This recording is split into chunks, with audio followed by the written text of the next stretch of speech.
इसीलिए मैंने इसे अपने भाई को ही दे दी। उस समय मैंने पहली बार किसी को अपनी अमानत दी थी, इसीलिए मुझे बहुत दर्द हुआ था। वैसे तो इरफान भैया मेरे सगे भाई नहीं हैं, लेकिन वह मेरे चाचा के लड़के हैं, इसीलिए रिश्ते में वह मेरे भाई ही लगते हैं। मेरी हाइट 5.5 फीट है तथा भैया की हाइट 5 फीट तक है, क्योंकि वह मुझसे उम्र में भी 2 साल छोटे हैं। हम शहर में रहते थे और हमारे चाचा और उनकी फैमिली गाँव में रहती थी। इस बार इरफान भैया ने 12वीं क्लियर की थी, इसलिए वह अपनी छुट्टियां मनाने हमारे पास शहर आए थे। जब इरफान भैया हमारे घर आए तो मेरे अम्मी अब्बू भी बहुत खुश हुए, क्योंकि मेरा कोई भाई नहीं है, इसीलिए अब्बू इरफान भैया को ही अपना बेटा समझते थे। इरफान भैया शुरू से ही देखने में बहुत सुंदर थे और उनकी बॉडी भी बहुत अच्छी थी। भैया जब हमारे घर आए थे तो उस दिन मैंने जीन्स टॉप पहन रखा था, जिसकी फिटिंग बहुत ही टाइट थी, इसलिए भैया तो मुझे देखते ही रह गए। उस दिन हम सभी ने बहुत बातें की तथा अम्मी ने घर में बिरयानी भी बनाई थी। सभी लोग इरफान भैया को लेकर बहुत खुश थे। रात को इरफान भैया अम्मी अब्बू के साथ ही सो गए। मैंने सोचा था शायद वह मेरे कमरे में सोएंगे, लेकिन अम्मी अब्बू ने उन्हें अपने पास सुला लिया। सुबह भैया लेट ही उठे थे। भैया जब तक उठे थे अब्बू बैंक में जा चुके थे तथा अम्मी हमारे लिए खाना बना रही थी, इसीलिए मैं भैया के लिए उनके कमरे में चाय देने के लिए चली गई। आज मैं सुबह ही नहा धोकर तैयार हो गई थी तथा मेकअप करके फिटिंग वाला सूट सलवार पहन लिया था। सुबह सुबह मेरे दर्शन करके भैया भी खुश हो गए। उन्होंने देखते ही कहा कि दीदी आप तो एकदम कहर उठा रही हो, आज इतना किसके लिए सजी हो। तभी मैंने भैया से कहा कि और किसके लिए सजूंगी पागल, घर में एक तुम ही तो आए हो। तभी भैया बोले कि भला मेरे लिए इतना सजने संवरने की क्या जरूरत है, मैं कौन सा तुम्हारा शौहर लगता हूँ। तभी मैंने कहा कि भैया आप तो बुद्धू के बुद्धू ही रहोगे, और फिर मैं उन्हें चाय थमाकर चली गई। 2 घंटे बाद अम्मी ने हमारा खाना डाइनिंग टेबल पर लगा दिया था और खुद पड़ोस वाली आंटी के यहाँ उनके बच्चे का नाम था तो वहाँ पर चली गई। थोड़ी देर बाद भैया भी नहाकर खाना खाने आ गए थे और मैं डाइनिंग टेबल पर उन्हीं का इंतजार कर रही थी। मैंने आज जानबूझकर चुन्नी नहीं ली थी ताकि भैया को जन्नत के दर्शन हो सके, क्योंकि मैं भैया को अपने जाल में फंसना चाहती थी ताकि वह मेरी गर्मी दूर कर सके। भैया ने सबसे पहले जन्नत ही देखी और उसके बाद मुझे देखा तो मैंने भैया को आंख मार दी, तो भैया कहने लगे कि अरे दीदी ऐसे मत मारो, लग जाएगी। और इसके बाद हम दोनों हंसने लगे। भैया खाना खा रहे थे, लेकिन मैं पहले ही खा चुकी थी, इसीलिए मैं बस उन्हें देख रही थी। और मैंने उनसे पूछ लिया कि भैया दूध पियोगे क्या, तो भैया ने वहाँ पर देखा तो वहाँ दूध नहीं था, तो वह बोले कि पी लूंगा, पर यहाँ पर कहाँ है। तो मैं बोली कि मैं उस वाले दूध की बात नहीं कर रही हूँ। तभी भैया बोले कि दीदी आप बहुत बिगड़ गई है, भला कोई अपने भाई से भी इस तरह की बात कर सकता है क्या। तभी मैं भैया से कहने लगी कि भैया आपको तो पता ही है मेरी मौसी ने अपने चाचा के लड़के से शादी की थी और आपके मामा ने भी तो अपनी चाची से शादी की थी। और फिर मैं भैया से रिक्वेस्ट करने लगी कि प्लीज़ भैया मान जाओ ना, इतना भी क्या तरसा रहे हो, हम कौन सा किसी को मार रहे हैं जो हमें पाप लगेगा। हम तो बस थोड़ा सा एंजॉय करना चाहते हैं और मैं आपको भी बहुत मजे करवाऊंगी, बस आप एक बार हाँ तो करो। उस दिन मैंने भैया को बहुत मनाया, लेकिन भैया राजी नहीं हुए। खाना खाने के बाद हम सो गए तथा दोपहर के बाद अम्मी जान भी वापस आ गई थी। शाम को हम तीनों अम्मी जान और इरफान भैया शहर में घूमने के लिए चले गए। हम शहर के सेंट्रल पार्क और खाना खाने के लिए होटल में भी गए थे। शाम को अब्बू जान भी बाहर से खाना खाकर आ गए तथा थके होने के कारण टाइम से ही सभी सो गए थे। आज मैंने अब्बू जान और अम्मी से जिद करके भैया को मेरे कमरे में सुला लिया था। शाम को हमने लगभग 12 बजे तक बातें की थी और मैंने भैया से पूछ भी लिया था कि भैया अगर आपकी कोई सेटिंग है तो भी मुझे बता दो। तो भैया बोले कि नहीं दीदी ऐसी बात नहीं है, आप समझने की कोशिश नहीं कर रही है। दरअसल मैं भी आपको उतना ही पसंद करता हूँ जितना आप मुझे करती हैं, लेकिन दीदी मुझे ताया जी अपने बेटे के समान समझते हैं। अगर मैंने आपके साथ दोस्ती कर ली तो ताया जी को अच्छा नहीं लगेगा। तभी मैं बोली कि अरे भैया हम अब्बू जान को थोड़ी बताएंगे, हम तो बस थोड़ा सा एंजॉय करना चाहते हैं। तभी भैया बोले कि नहीं दीदी यह तो फिर उनके साथ धोखा होगा। तो फिर मैंने भैया को तिरछी नजरों से देखते हुए बोला कि चलो कोई बात नहीं, अगर आपको मजे नहीं लूटने तो फिर रहने देते हैं। तभी भैया बोले कि नहीं दीदी आप तो बुरा मान गई, मेरा भी दूध पीने का मन करता है। तो मैंने कहा कि फिर पी लिया करो ना, इतना डरते क्यों हो। उस रात से भैया मेरे साथ काफी फ्रैंक हो गए थे। उस रात हम दोनों ने मिलकर आपस में बहुत सारी ऐसी वैसी बातें की। हम हंस खेल कर बस सोने ही वाले थे कि तभी मुझे अम्मी जान के कमरे से थोड़ी थोड़ी आवाज सुनाई दी। तभी मैंने भैया से कहा कि चलो भैया देख कर आते हैं, कहीं वह फिर से झगड़ा तो नहीं करने लगे। तभी भैया ने पूछा कि कैसा झगड़ा। तो मैंने कहा कि कभी कभार अब्बू जान पीकर आ जाते हैं तो अम्मी उन्हें फिर बहुत डांटती है। तभी भैया बोले कि नहीं दीदी आपका वहम है, कोई भी आवाज नहीं आ रही। लेकिन तभी अम्मी जान की चीख सुनाई दी। तो फिर भैया बोले कि हाँ आ तो रही है, चलो देख कर आते हैं, कहीं उन्हें हमारी मदद की जरूरत ना हो। अम्मी जान की चीख सुनकर मैं तो वहीं समझ गई थी कि क्या चल रहा है, लेकिन मैं भी मजे लेना चाहती थी, इसीलिए भैया को जानबूझ कर ले गई। हम दोनों जब अम्मी जान के कमरे में पहुंचे तो आगे दरवाजा बंद था, तो हम खिड़की में से झांक कर देखने लगे, लेकिन वहां भी हमें कुछ दिखाई नहीं दिया क्योंकि काफी अंधेरा था। लेकिन अम्मी जान की आवाज जरूर सुनाई दे रही थी और वह बस यही कह रही थी कि धीरे धीरे करिए ना। और तभी अम्मी जान फिर से चीख पड़ी। उन दोनों की आवाजें सुनकर हम समझ चुके थे कि क्या चल रहा है। तभी अब्बू जान ने एकदम से लाइट ऑन कर दी और फिर अंदर का दृश्य देखकर तो हमारी सांसें ही रुक गई।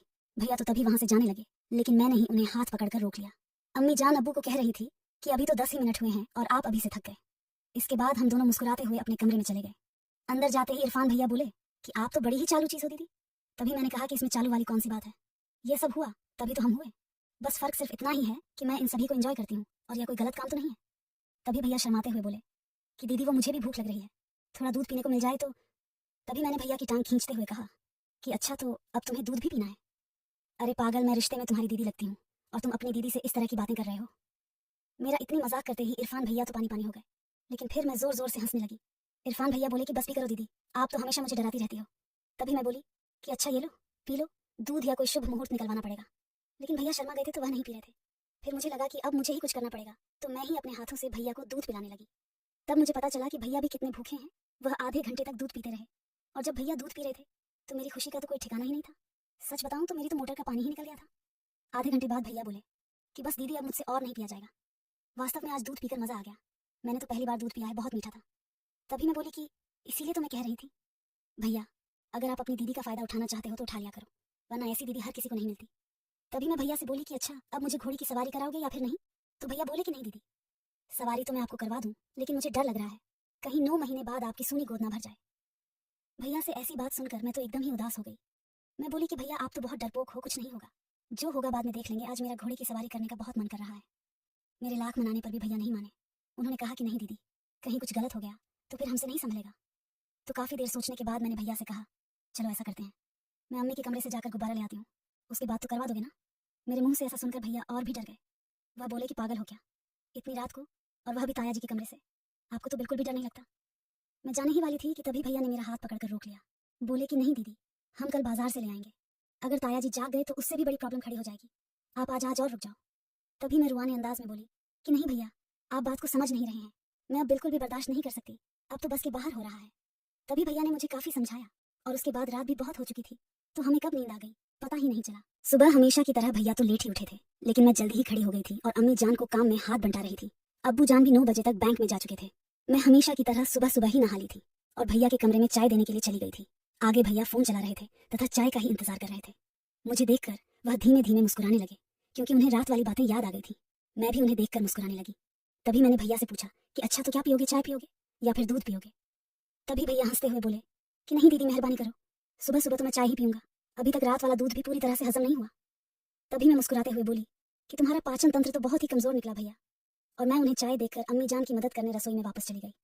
भैया चाय पीकर नहा धो लिए और टीवी देखने लगे। अम्मी जान भी खाना बनाकर आराम करने लगी। इसके बाद मुझे तो वही बात सता रही थी कि अब बाजार जाना है, इसीलिए मैंने अम्मी जान से इजाजत ले ली।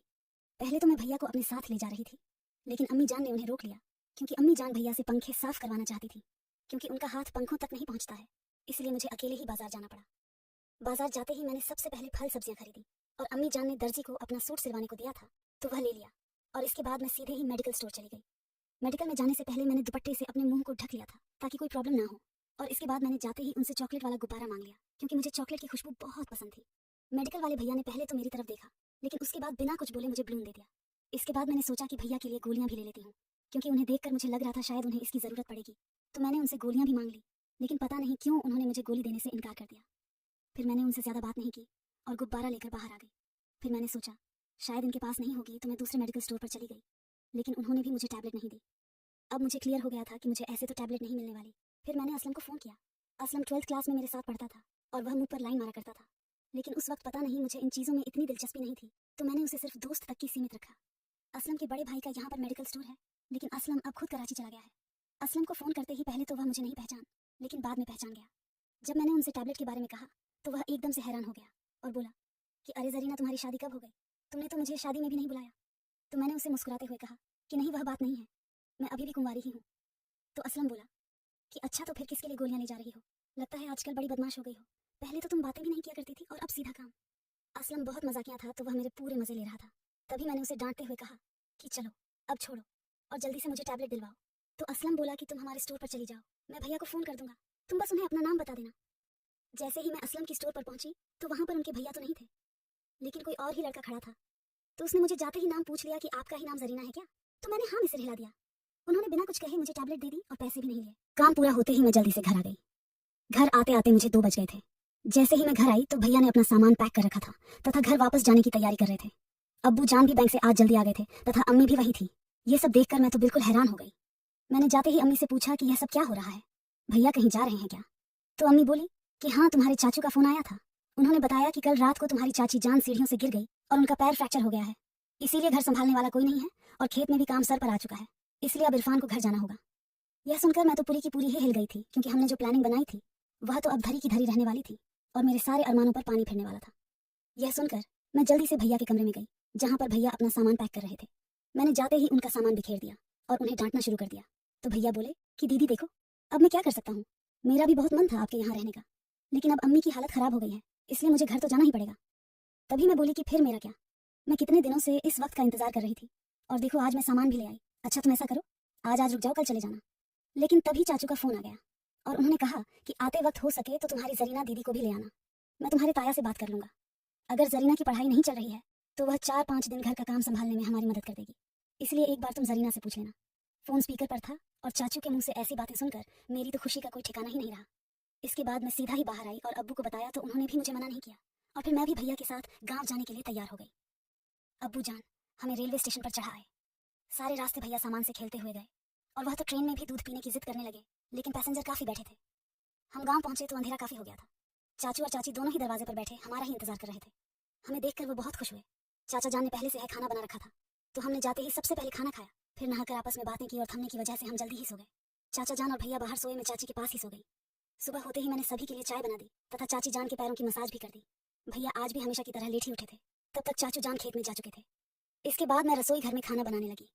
मैं सब्जियां काट रही थी, तभी भैया भी चाय नाश्ता करके रसोई में मेरी मदद करने आ गए। गर्मी के कारण मेरा पूरा शरीर पसीने से भीग चुका था। मुझे पसीने में भीगा देखकर भैया बोले कि कैसी हो दीदी, लगता है आपकी गर्मी आज निकल रही है। तभी मैंने भी उन्हें नखरे दिखाते हुए कहा कि आपसे तो कुछ होता नहीं। तभी भैया बोले कि दीदी आज बस आप तैयार हो जाओ, आज शाम को हम खेत चलेंगे और फिर देखना मैं क्या क्या करता हूँ। आपको रुला ना दूं तो मेरा नाम बदल देना। तभी मैं बोली कि अब बस भी करो भैया, रहने दो, इतनी भी मत फेंको। लेकिन मैं अंदर ही अंदर खुश हो रही थी और अब मैं शाम होने का इंतजार करने लगी थी। मैंने जल्दी से खाना बना लिया था तथा चाची जान को खिला दिया। भैया के लिए भी टेबल पर खाना लगा दिया और हमने मिलकर खा लिया। दोपहर तक चाचा जान भी खेत से आ चुके थे, तो जब तक वह नहा कर आए मैंने उन्हें भी खाना लगा दिया। इसके बाद मैं नहा धोकर तैयार होने लगी।